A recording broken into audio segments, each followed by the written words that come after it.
Hello guys. आज का हमारा टॉपिक है, देखिए, हमारा जो बेसिक जो टॉपिक रहता है वो रहता है इलेक्ट्रिकल के ऊपर। क्योंकि मैं एक इलेक्ट्रिकल फैकल्टी हूँ तो नेचुरली मैं इलेक्ट्रिकल की बात ज़्यादा करूँगा, लेकिन बीच बीच में मैकेनिकल का भी मैं करता हूँ, क्योंकि मैकेनिकल का मेरे पास इंडस्ट्रियल एक्सपीरियंस है। जो इंडस्ट्री से जुड़ी हुई मशीनें होती हैं मैं उस पर भी बातें करता हूँ। आप मेरी वीडियो देखते हो कई बार। एयर कंप्रेसर हो गया, इंजेक्शन मोल्डिंग मशीन हो गई, है ना, ये मिलिंग मशीन वगैरह या लेथ मशीन, ये सब मेरी इंडस्ट्रियल मशीनरी हैं और मुझे उसकी 30 इयर्स का एक्सपीरियंस है। तो इसीलिए मैं अपनी जो नॉलेज है, अपना एक्सपीरियंस आप लोगों के साथ शेयर करता हूँ। तो हमारा टॉपिक है फॉर इलेक्ट्रिकल इंजीनियरिंग। ये जो हमने लिखे हैं ये ऐसे कुछ टर्म्स हैं जो ना कई बार परेशान से करते हैं। इनका एग्जैक्ट डेफिनेशन क्या होती है या हल्का सा इनमें डिफरेंस क्या होता है, तो इस तरह के मैंने कुछ, आज मैं देख रहा था अपनी इलेक्ट्रिकल की बुक है हमारी, ये आईटीआई वालों की ट्रेड थ्योरी, तो उसमें से मुझे कुछ ये शब्द मिले, मैंने कि मैं आपके साथ इसको शेयर करता हूँ। तो इसमें जैसे कोएफिशिएंट आपने बहुत सुना होगा। तो ये कोएफिशिएंट अलग अलग होते हैं, टेम्परेचर का अलग होता है, हर चीज का अलग अलग, कोई हर चीज का एक कोएफिशिएंट होता ही होता है। ठीक है। तो कोएफिशिएंट का जो मतलब होता है बेसिकली वो क्या होता है, अब यहाँ पे मैंने दिया नाम, हम टेम्परेचर, तो हम टेम्परेचर के ऊपर ही बात करेंगे, बाकी अगर को करेंगे तो हम कंफ्यूज हो जाएंगे। ठीक है। तो टेम्परेचर कोएफिशिएंट का मतलब क्या होता है, किसी भी रेजिस्टेंस, ये क्या कर रहे हैं हम बात, रेजिस्टेंस के बारे में बात कर रहे हैं। हर पदार्थ के अंदर रेजिस्टेंस होता है, किसी में कम होता है, किसी में ज्यादा होता है, राइट। हर एक का अपना प्रॉपर्टी होती है। ये क्या है, एक मैटर की प्रॉपर्टी है। हम इसकी डेफिनेशन कैसे करेंगे, ये टेम्परेचर कोएफिशिएंट क्या होता है, अगर किसी पदार्थ का टेम्परेचर हम 0 डिग्री सेल्सियस से 1 डिग्री सेल्सियस तक ले जाने में या इंक्रीज करने में, उसके अंदर जो रेजिस्टेंस है उसमें कितना चेंज आएगा, ठीक है ना, और पर ओम, पर ओम कितना चेंज आएगा, ये डिसाइड करता है हमारा टेम्परेचर कोएफिशिएंट, और इसको हम अल्फा से इंडिकेट करते हैं। तो टेम्परेचर जो हमारा है, जो देखिए, हम इसे ऐसे कह सकते हैं कि डेल्टा टी अपॉन टी, ये इसमें जब चेंज आएगा तो रेजिस्टेंस में भी चेंज आएगा, यानी कि डेल्टा आर अपॉन आर, यानी कि टेम्परेचर में जब चेंज आएगा तो हमारे रेजिस्टेंस में जो चेंज आएगा, पर ओम जो चेंज आता है उसे हम कहते हैं टेम्परेचर कोएफिशिएंट, और इसको हम अल्फा से दिखाते हैं। मेरे ख्याल से मुझे पता है कि लग रहा है कि आपको पता लग गया होगा, लेकिन ये दो तरह का होता है, एनटीसी पीटीसी। एनटीसी पीटीसी क्या है, मैं आपको बता दूं कि एनटीसी का मतलब है निगेटिव टेम्परेचर कोएफिशिएंट, और पॉजिटिव का मतलब है, पी का मतलब है पॉजिटिव टेम्परेचर कोएफिशिएंट। यानी कि टेम्परेचर को कम या ज्यादा करने से रेजिस्टेंस पे किस तरह का इफेक्ट पड़ रहा है, पॉजिटिव में या नेगेटिव में। तो ये दो तरीके का होता है। मैं थोड़ा सा डायग्राम बना दूंगा तो शायद आपको ज्यादा क्लियर हो जाएगा। ठीक है। तो इसमें कोई देर लगने वाली बात नहीं है, मैं अभी बताता हूं आपको। देखिए, मैं यहाँ पे ये मैंने बनाया, इसे अगर मैं कह दूं टेम्परेचर, चेंज इन टेम्परेचर, और अगर मैं इसे कह दूं चेंज इन रेजिस्टेंस, तो जो हमारा है, मैं अगर पीटीसी की बात करूं, पी टी सी, यानी कि पॉजिटिव टेम्परेचर कोएफिशिएंट। तो पॉजिटिव टेम्परेचर कोएफिशिएंट में क्या होगा, ये जो इसका कैरेक्टरिस्टिक आएगी वो ऐसे आएगी। ठीक है, अब इसका मतलब क्या हुआ, हम इसे कह सकते हैं पी टी सी। अब वो देखिए कैसे, टेम्परेचर बढ़ेगा तो हमारा रेजिस्टेंस भी बढ़ेगा। आप ऐसे देखिए, ये जो मैंने बनाया है ग्राफ, टेम्परेचर बढ़ रहा है तो हमारा रेजिस्टेंस भी बढ़ रहा है। ठीक है, तो ये कहलाता है हमारा पीटीसी है, ये भी कोएफिशिएंट। पीटीसी की जो फुल फॉर्म है क्या है, पॉजिटिव टेम्परेचर कोएफिशिएंट। अब हम अगर आ जाएं एनटीपीसी में, तो एनटीपीसी का इसका जस्ट उल्टा हो जाएगा। कुछ नहीं है, सिंपल है। ये हमारा हो गया टेम्परेचर, इंक्रीज इन टेम्परेचर, और ये इंक्रीज इन रेजिस्टेंस। अब इसका जो हमारा ग्राफ बनेगा वो बिल्कुल सिंपल है, वो बनेगा हमारा इस तरीके से। इसका उल्टा हो गया, यानी कि यहां पे क्या हो रहा है कि टेम्परेचर बढ़ रहा है तो रेजिस्टेंस कम हो रहा है। इस केस में क्या था, टेम्परेचर बढ़ रहा है तो रेजिस्टेंस भी बढ़ रहा है। बेटा थोड़ा सा फोकस करना, कभी मैं खत्म कर दूं पढ़ा के अपना टॉपिक और आपके समझ में ना आए, कंफ्यूज क्रिएट ना हो, इसीलिए मैंने खास तौर से ये टॉपिक नोट किए हैं। तो टेम्परेचर बढ़ रहा है तो यहाँ पे क्या हो रहा है कि रेजिस्टेंस कम हो रहा है, और यहाँ क्या है, टेम्परेचर बढ़ रहा है तो रेजिस्टेंस भी बढ़ रहा है। तो ये क्या हो गया हमारा निगेटिव, यानी कि टेम्परेचर निगेटिव में जा रहा है, एन टी सी, यानी कि हम इसे कह सकते हैं निगेटिव। ये निगेटिव में जा रहा है रेजिस्टेंस, और ये यहाँ पे हमारा पॉजिटिव में जा रहा है, कैसे भी कह लो। तो इसके जो टेम्परेचर कोएफिशिएंट अपना क्लियर हो गया। ये जो टेम्परेचर में इसमें पर ओम जो टेम्परेचर में चेंज आ रहा है वो 0 डिग्री सेल्सियस से 1 ओम की डिग्री सेल्सियस में जो भी चेंज आता है उसे हम टेम्परेचर कोएफिशिएंट बोलते हैं। किसका, रेजिस्टेंस का। क्योंकि कोएफिशिएंट तो हर पदार्थ का होता है, हर चीज का होता है, लेकिन हम यहाँ क्या कर रहे हैं, पदार्थ का एक खास प्रॉपर्टी है जो हमारे इलेक्ट्रिकल में इस्तेमाल होती है, वो होता है रेजिस्टेंस। ये हर पदार्थ की इंटरनल प्रॉपर्टी होती है, और हर पदार्थ की अलग अलग जो है रेजिस्टेंस भी अलग अलग होता है, और उसकी रेजिस्टिविटी भी अलग अलग होती है, और टेम्परेचर कोएफिशिएंट भी अलग अलग होता है।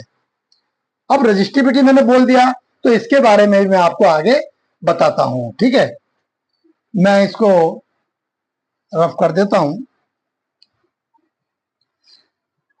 तो ये बेटा थोड़ा सा ध्यान दोगे तो मेरे ख्याल से इनको याद करने वाली बात नहीं है। मैं जब भी कभी अपनी क्लास में पढ़ाता हूँ मैं सिर्फ यही बात बोलता हूँ कि बेटा रट्टा मत लगाओ। रट्टा लगाने पे क्या होता है, एक लाइन अगर कहीं चूक गई तो फिर वो पूरा ही उड़ जाता है माइंड में से। ठीक है, इसलिए समझोगे तो इसे रटने की जरूरत नहीं पड़ेगी। अब है स्पेसिफिक रेजिस्टेंस बोलो इसको या रेजिस्टिविटी बोलो, बेटा बात एक ही है। इसे दिखाते हैं हम रो से। अब हम इस पे बात कर लेते हैं। ठीक है, तो अब हम इस क्या करेंगे कि आर जो है, आपको पता है कि रेजिस्टेंस क्या होता है, आर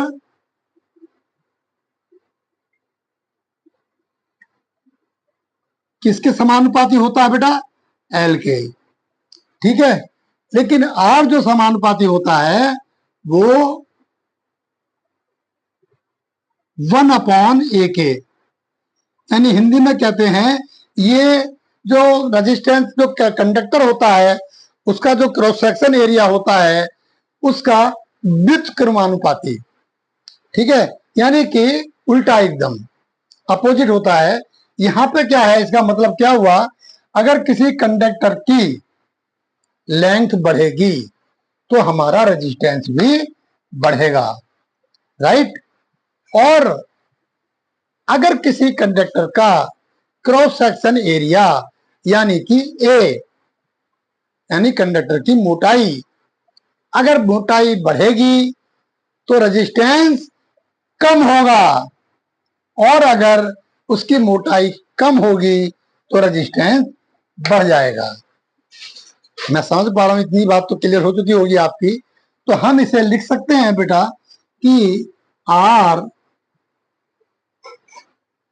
समानुपाती एल अपॉन ए। देखिए मैंने एल अपॉन ए, मैंने ये आर लिख दिया कैपिटल में, एल अपॉन ए, इससे कोई फर्क नहीं पड़ता, आप कैसा भी लिख सकते हैं, कोई इसमें प्रॉब्लम वाली बात नहीं है। अच्छा, अब आपको पता होगा जब भी कभी हम इसका समानुपाती का चिन्ह हटाते हैं तो इसमें एक कांस्टेंट आता है। ठीक है, अब मैं इसका समानुपाती अगर मैं हटाऊं तो ये हो जाएगा आर बराबर रो एल अपॉन ए। ठीक है, अब इसमें तो आर बराबर रो एल अपॉन ए आया, ये यहाँ पे मल्टीप्लाई हो रहा है। ठीक है, तो इसका मतलब क्या है, यही हमारा स्पेसिफिक रेजिस्टेंस या रेजिस्टिविटी है। क्या वाली? ये हमेशा कांस्टेंट रहेगी, इसीलिए इसको कांस्टेंट बोलते हैं। देखिए रेजिस्टिविटी सेम रहेगी, लंबाई घटे लंबाई बढ़े या उसका डायमीटर कम हो ज्यादा हो कोई फर्क नहीं पड़ता। जो रो है यानी कि जो स्थिरांक है, कांस्टेंट है, वो हमेशा एक ही रहेगा, उस पर कोई फर्क पड़ने वाला नहीं है। ठीक है, तो एक चीज इसमें कोई ना कोई कांस्टेंट होती है, उसे हम कांस्टेंट ही रखते हैं। ठीक है, अब अगर ये हमारी रजिस्टिविटी है या हमारी स्पेसिफिक रेजिस्टेंस है, तो अगर हम इसको निकालें तो रजिस्टिविटी रो बराबर हो जाएगी आर इंटू, जब ये इधर आएगा बेटा तो ये हो जाएगा इसका उल्टा, ये हो जाएगा ए अपॉन एल। ठीक है, तो रजिस्टिविटी किस पे डिपेंड करती है? पदार्थ के रेजिस्टेंस पे, एरिया पे और एल पे। ठीक है, तो ये जो है हमेशा कांस्टेंट होती है, इसीलिए हम इसे स्थिरांक या कांस्टेंट भी बोलते हैं। तो ये कहलाती है हमारी स्पेसिफिक रेजिस्टेंस या रेजिस्टिविटी, इसे हम रो से इंडिकेट करते हैं। ठीक है, और जी अगला जो है हमारा, ये हमारे दो हो चुके हैं बेटा, 1 और 2। तीसरा है थर्मिस्टर रेजिस्टेंस।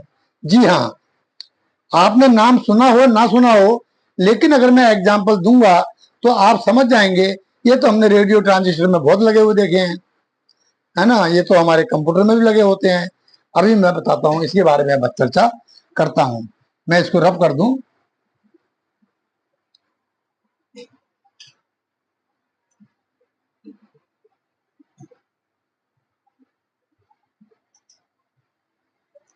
देखिए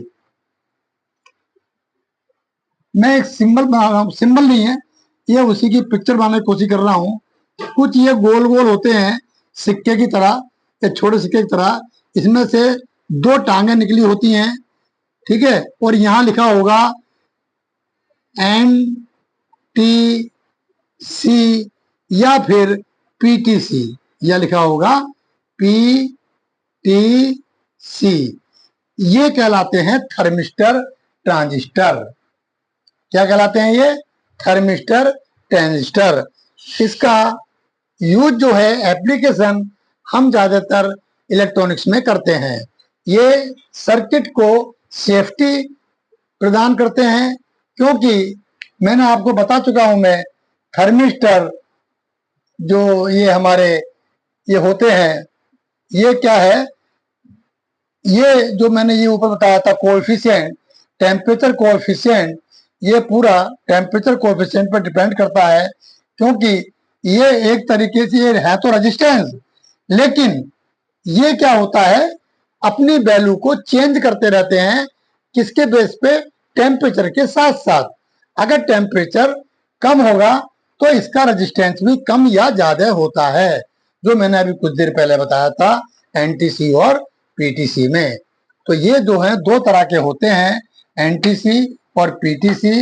ये रेजिस्टेंस होते हैं, मैंने ये वेरिएबल का निशान लगा रखा है क्योंकि इसका रेजिस्टेंस कांस्टेंट नहीं होता। अगर टेम्परेचर कम ज्यादा होगा तो इसका रेजिस्टेंस भी कम या ज्यादा, जैसा भी हमारा थर्मिस्टर है उस हिसाब से होता रहेगा। एनटीपीसी में टेम्परेचर अगर बढ़ता है तो रेजिस्टेंस डाउन हो जाता है, और पीटीसी में यानी कि पॉजिटिव टेम्परेचर कोएफिशिएंट में क्या होता है, अगर रेजिस्टेंस बढ़ेगा, टेम्परेचर बढ़ेगा तो इसका रेजिस्टेंस भी बढ़ जाता है। दोबारा बनाऊंगा डायग्राम बेटा, मैं एक ही बनाऊंगा, बस एक में ही दोनों बना दूंगा, कोई बात नहीं। ये क्या होता है, ये होता है पीटीसी और बेटा ये होता है एनटीसी। ठीक है, मैंने एक ही बना दिया। ये है हमारा पीटीसी और ये है हमारा एनटीसी। ये टेम्परेचर और ये हमारा हो गया रेजिस्टेंस। ठीक है, तो अब यहाँ पे हम 0 लिख देते हैं। तो ये दो तरह के होते हैं, टेम्परेचर बढ़ रहा है तो एनटीसी वाले केस में रेजिस्टेंस भी डाउन हो रहा है। ठीक है, और इस केस में अगर टेम्परेचर बढ़ रहा है तो हमारा रेजिस्टेंस भी बढ़ रहा है। दोनों एक दूसरे के अपोजिट हैं अकॉर्डिंग टेम्परेचर। ठीक है, तो मेरे ख्याल से ये भी क्लियर हो गया होगा थर्मिस्टर रेजिस्टेंस। ओके, ये हमारा तीसरा पॉइंट पूरा हुआ। अब हम करते हैं एलडीआर एनबीडीआर। इसके बारे में मैं वीडियो बना चुका हूं, लेकिन कहाँ ढूंढते फिरोगे, मैं दोबारा से इसको अभी समझा देता हूं। और ये दोनों चीजें बहुत ही मजेदार हैं और याद करने लायक हैं, और याद करने के साथ साथ इसे आप अपने घर पे अप्लाई करेंगे तो आपकी गिनती स्मार्ट बच्चों में हो सकती है। एलडीआर, एलडीआर का मतलब होता है लाइट, एलडीआर। ठीक है, मैं लिखने के काम से थोड़ा कतरा रहा हूं। ये एलडीआर का मतलब है लाइट डिपेंडेंट रेजिस्टेंस। अभी जो मैं पढ़ रहा था वो टेम्परेचर डिपेंडेंट रेजिस्टेंस था। अब समझो बात को, जो मैं अभी पढ़ रहा था एनटीसी और पीटीसी, वो टेम्परेचर डिपेंडेंट रेजिस्टेंस था, उसका रेजिस्टेंस टेम्परेचर पे डिपेंड कर रहा था। अब ये एलडीआर है, इसका ये कहां डिपेंड करेगा, लाइट के ऊपर, लाइट डिपेंडेंट रेजिस्टेंस। अब इसका मतलब आप नहीं समझ पा रहे होंगे। देखिए इसका क्या होगा, लाइट जब भी कम ज्यादा होगी, कौन सी लाइट, हमारे एलडीआर पे पड़ने वाली, रेजिस्टेंस के ऊपर पड़ने वाली लाइट अगर कम होगी, है ना, तो उसका रेजिस्टेंस भी कम हो जाएगा। याद करने का आसान तरीका, अगर लाइट कम हो गई तो रेजिस्टेंस भी कम हो जाएगा, लाइट बढ़ जाएगी तो उसका रेजिस्टेंस भी बढ़ जाएगा। क्लियर है बात। अब इसका यूज कहां करेंगे, एप्लीकेशन जरूरी है। अगर मैं एप्लीकेशन बताऊंगा तो आप समझ जाएंगे बात को। तो मैं पहले एक डायग्राम बनाता हूं, डायग्राम से आपको क्लियर हो जाएगा। मान लीजिए मैंने ये बनाया एक बल्ब, ये मैं लैंप लिख देता हूं एल, और ये यहाँ पे एक सप्लाई जा रही है। ये निगेटिव पॉजिटिव हो सकती है, न्यूट्रल फेस हो सकता है। मैं इसे न्यूट्रल और फेस ही लिखूंगा। ठीक है, और इसमें कोई मैं स्विच नहीं लगा रहा, ये हमारा फेज है। और मान लीजिए मैंने यहाँ पे फेज वाले वायर में सीरीज में मैंने एक रेजिस्टेंस क्या एलडीआर लगा दिया। ये मेरा हो गया एलडीआर, ये मैंने एलडीआर लगा दिया। अब इस पे लाइट अगर नहीं पड़ रही है, मान लीजिए कम पड़ रही है या नहीं पड़ रही है, तो क्या होगा, इसके अंदर करंट फ्लो होगी। रेजिस्टेंस तो है ही नहीं, रेजिस्टेंस तो कम हो गया, लाइट कम तो रेजिस्टेंस कम। तो हमारा क्या है, ये बल्ब ग्लो करेगा, जलेगा। ठीक है, अब अगर इसके ऊपर लाइट बहुत ज्यादा पड़ने लगी तो क्या होगा, इसका रेजिस्टेंस बढ़ जाएगा। और जब बढ़ेगा तो न्यूट्रल तो हमारा डायरेक्ट जा रहा है उसके अंदर, फेज हमारा यहां तक नहीं पहुंच पाएगा, और फेज अगर नहीं पहुंचेगा तो जो हमारा ये लैंप है ये नहीं जलेगा, ग्लो नहीं करेगा, राइट। तो अब आप कहेंगे इसका इस्तेमाल कहाँ होगा? हाँ, वेरी गुड। इसका इस्तेमाल बेटा होता है आजकल, बहुत ज्यादा हो रहा है, और जब से ये आया है तब से हमारी गवर्नमेंट को ही फायदा हुआ है। अब मुझे नहीं पता आप, लेकिन जब मैं आपके उम्र में था, छोटा था, तो स्ट्रीट लाइट के लिए एक अलग से गवर्नमेंट चौकीदार रखती थी कि दिन निकलने पर आप सारी लाइटें बंद कर दोगे, तुम्हारा यही काम है। जैसे पार्क वगैरह में जो लाइट लगी होती है उसको आप ऑफ करोगे, और जो स्ट्रीट लाइट लगी हुई हैं सारे के सारे इसके एमसीबी गिरा दोगे, स्विच ऑफ करोगे, ताकि बिजली हमारी ना फूके। अब एक बंदे के तनख्वाह इस एलडीआर ने आकर के उसका काम ही खत्म कर दिया। अब हम कोई चौकीदार नहीं रखती हमारी गवर्नमेंट, सब में एक एलडीआर लगा देते हैं, जिसकी कीमत क्या होगी? 2-4 रुपए। 2-4 रुपए में चौकीदार मिल गया एक, ठीक है। अब ये क्या करता है, जैसे ही हमारा अंधेरा होता है गली के अंदर, शहर के अंदर, पार्क के अंदर, तो इसका रेजिस्टेंस कम हो जाता है और इसमें से करंट फ्लो होने लगती है। करंट फ्लो होती है तो लैंप हमारा जलने लगता है। क्लियर है बात? कंसेप्ट बिल्कुल क्लियर होना चाहिए। और जैसे ही रोशनी होती है, सुबह को दिन निकलता है, तो जैसे ही सूरज की लाइट फैलती है सारे में, तो लाइट हमारे एलडीआर पे ही पड़ती है, क्योंकि ये लाइट डिपेंडेंट रेजिस्टेंस है। जैसे ही लाइट पड़ेगी इसका रेजिस्टेंस बढ़ जाएगा, लाइट बढ़ेगी रेजिस्टेंस बढ़ेगा। कंफ्यूजन के लिए, दूर करने के लिए बढ़िया बात है, लाइट बढ़ेगी तो रेजिस्टेंस बढ़ेगा, लाइट कम होगी तो रेजिस्टेंस भी कम हो जाएगा।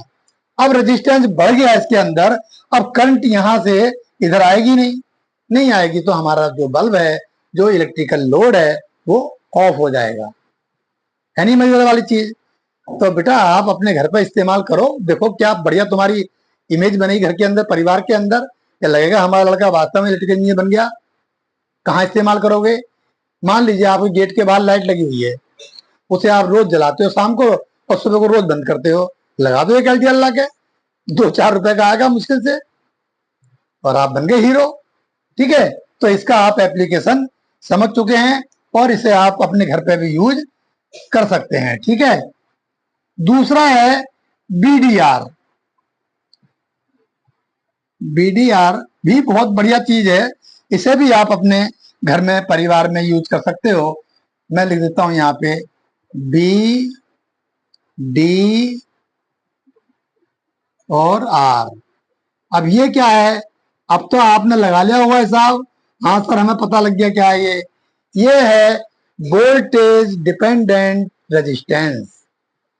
ये रेजिस्टेंस की जो वैल्यू है वो किस पे डिपेंड करती है? वोल्टेज के ऊपर।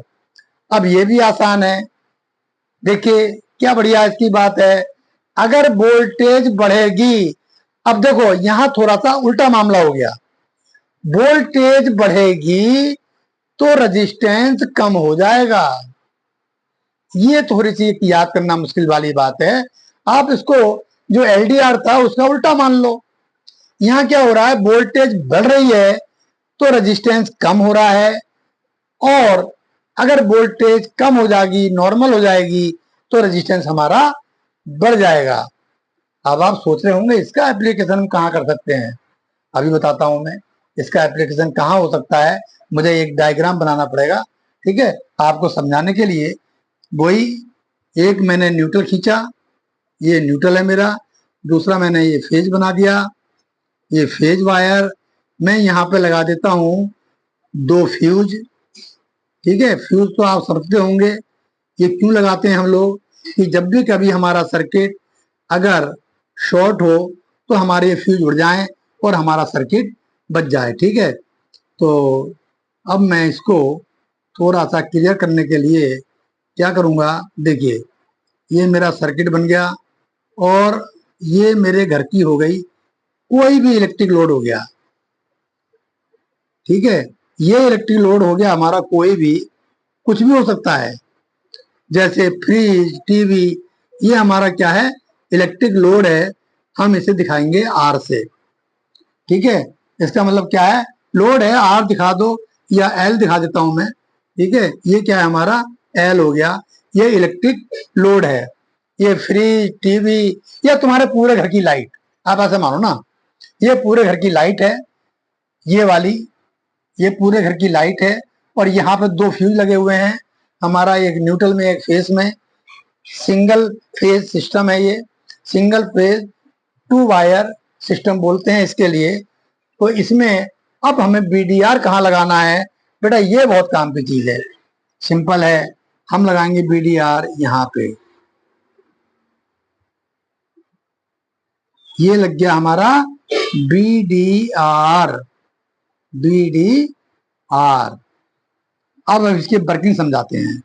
मान लीजिए इसमें करंट फ्लो तो होगी होगी फिर तभी जलेगा ये। मान लो हमारी करंट यहाँ से जा रही है, ठीक है, ऐसे करके, और लोड में होती हुई हमारी वापस फिर न्यूट्रल में आ रही है। यही तरीका है लाइट फ्लो होने का, तो सॉरी करंट फ्लो होने का। अब यहाँ पे हमने जो बीडीआर लगाया है ये हमने डिजाइन किया है बीडीआर को कि भाई 220 वोल्ट, 220 वोल्ट तक इसका जो रेजिस्टेंस है वो नॉर्मल रहेगा, ठीक है। अगर वोल्टेज आपकी इनपुट वोल्टेज 220 आ रही है तो हमारे घर की पूरी लाइट जलती रहेगी, कोई प्रॉब्लम वाली बात नहीं है, ठीक है। अब जैसे ही 220 से 250 वोल्ट, 260 वोल्ट, 300 वोल्ट अचानक किसी टेक्निकल प्रॉब्लम की वजह से अगर हमारी इनपुट पावर बढ़ जाती है, लाइट वोल्टेज, है ना, तो क्या होगा, इसका रेजिस्टेंस कम हो जाएगा, मैं पहले बता चुका हूं आपको। तो करंट इधर से ना जा करके वो फिर क्या होगी, यहां से फ्लो करेगी।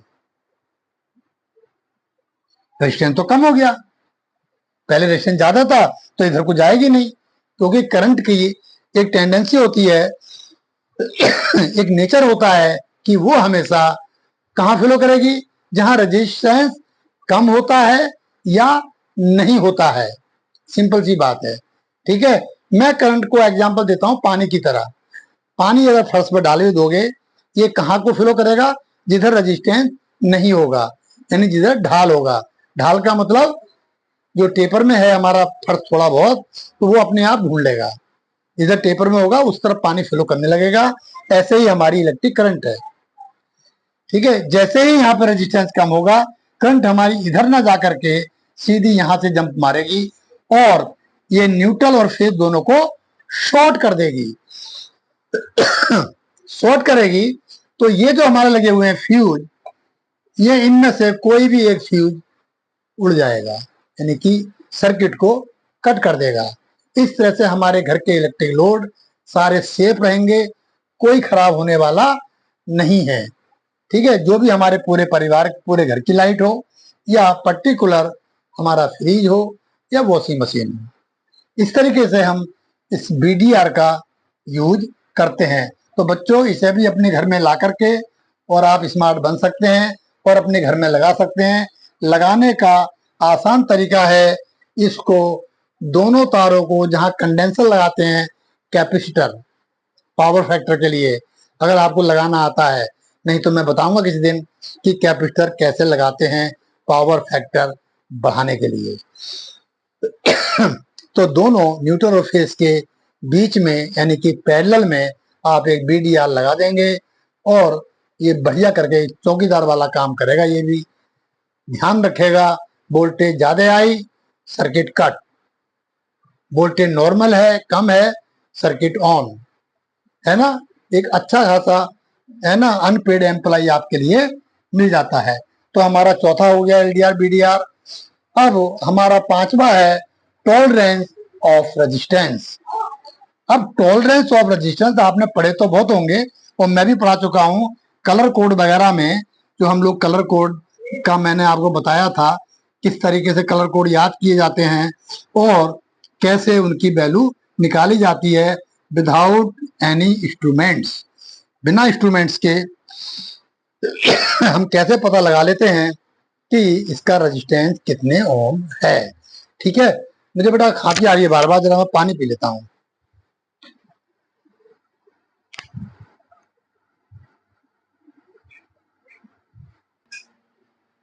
Hello, welcome to back.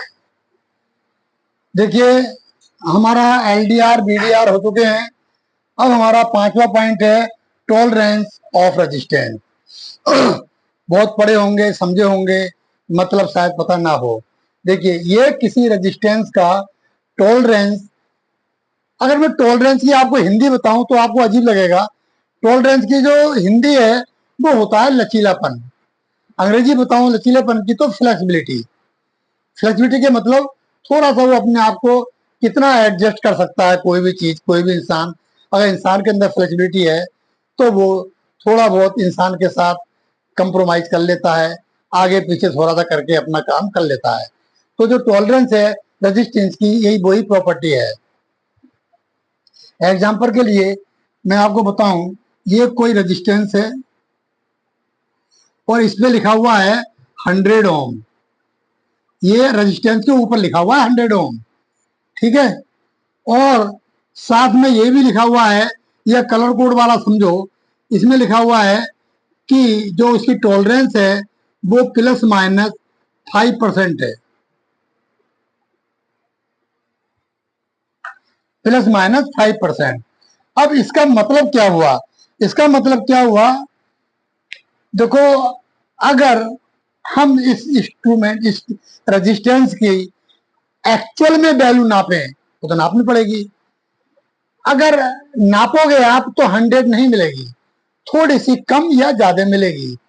वो कम या ज्यादा कहां तक एक्सेप्टेबल है? वो है बच्चों ±5%। या तो इसकी वैल्यू 5% कम होगी और या 5% ज्यादा होगी। इसका मतलब या तो इसकी वैल्यू 95 ओम होगी या फिर 105 ओम होगी। लेकिन दोनों कंडीशन में ये हमारी एक्सेप्टेबल है, कोई प्रॉब्लम नहीं है, और काम ये 100 ओम के बराबर ही करेगा। इसलिए खाली रेजिस्टेंस की नहीं, दुनिया में जितनी मशीनें बनती हैं, पार्ट्स बनते हैं, हर एक की एक टॉलरेंस तो होती होती है। ठीक है, वो अलग है, किसी की 5% रेजिस्टेंस में 5%, 10%, 15-20% तक होती है। हमने पढ़ाया था लास्ट वीडियो में।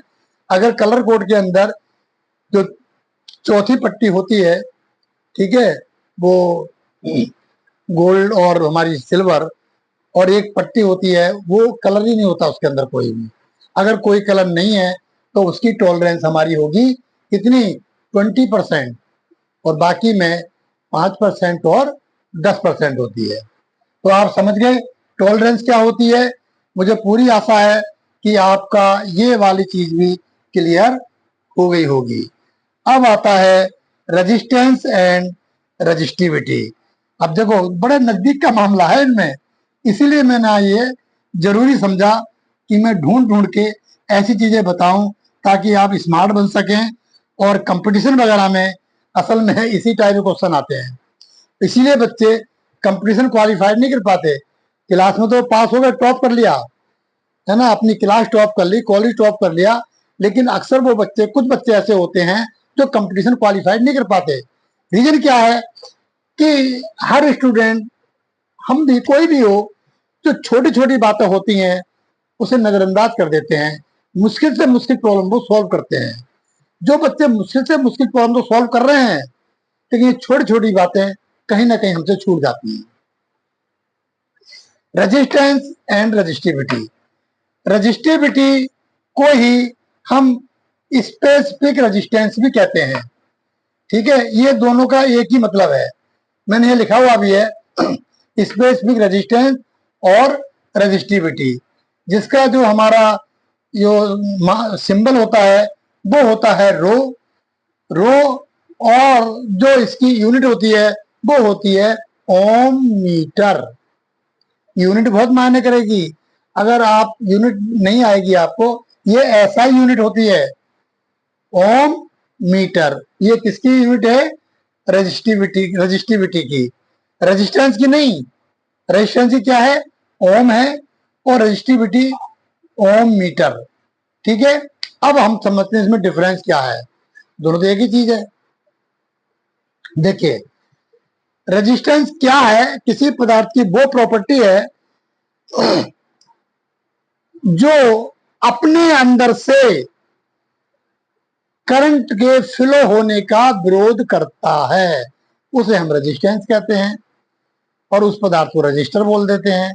ठीक है, यानी कि वो गुण किसी भी पदार्थ का, किसी भी मेटल का, जो अपने अंदर से बहने वाली धारा का विरोध करता हो, वो रेजिस्टेंस कहलाता है। अब लगे हाथों रजिस्टिविटी ले लेते हैं, कहीं कंफ्यूजन ना हो जाए। अब रजिस्टिविटी क्या है, रजिस्टिविटी क्या है, ठीक है, विरोध तो हो रहा है, लेकिन कितना विरोध हो रहा है ये कौन बताएगा, रजिस्टिविटी बताएगी। विरोध तो हो रहा है, कितना विरोध हो रहा है ये बताएगी रजिस्टिविटी, जिसे हम रो से इंडिकेट करते हैं, और इसका यूनिट होता है ओम मीटर। ये हमारा कांस्टेंट होता है। ठीक है, अब अगर कोई भी मटेरियल है, हर मटेरियल का जो रजिस्टिविटी है वो अलग होगी। कांस्टेंट इसमें क्या, देखिए, लेंथ बढ़ेगी तो रेजिस्टेंस भी हमारा बढ़ेगा, लेंथ कम होगी तो रेजिस्टेंस भी कम हो जाएगा। और इसका जो एरिया है, क्रॉस सेक्शन एरिया ए, वो बढ़ेगा तो रेजिस्टेंस कम हो जाएगा, और क्रॉस सेक्शन एरिया ए कम होगा तो रेजिस्टेंस बढ़ जाएगा। लेकिन रो इन दोनों कंडीशन में कांस्टेंट रहेगा। आप समझे मेरी बात को, लंबाई और डायमीटर का फर्क इस पे रजिस्टिविटी पे नहीं पड़ेगा, या स्पेसिफिक रेजिस्टेंस पे नहीं पड़ेगा, इसीलिए इसको हम कहते हैं कांस्टेंट। ये क्या है, रो कांस्टेंट है। ठीक है, मुझे पूरी आशा है कि आप लोग इसे अच्छे से समझ गए होंगे। मेरी 6 के 6 पॉइंट क्लियर हो गए हैं। ठीक है बेटा, और मैं अच्छे सा कोई बढ़िया सा ढूंढ के टॉपिक मैं लेके आऊंगा आपके लिए। कुछ ऐसी चीजें जो आपने सुनी तो बहुत है, इनका मतलब क्या होता है वो शायद आपको पता ना हो। तो आज के लिए बच्चों इतना ही, हम करते हैं गुड नाइट। नेक्स्ट वीडियो में फिर मिलेंगे किसी इंटरेस्टिंग सब्जेक्ट के साथ। नमस्कार।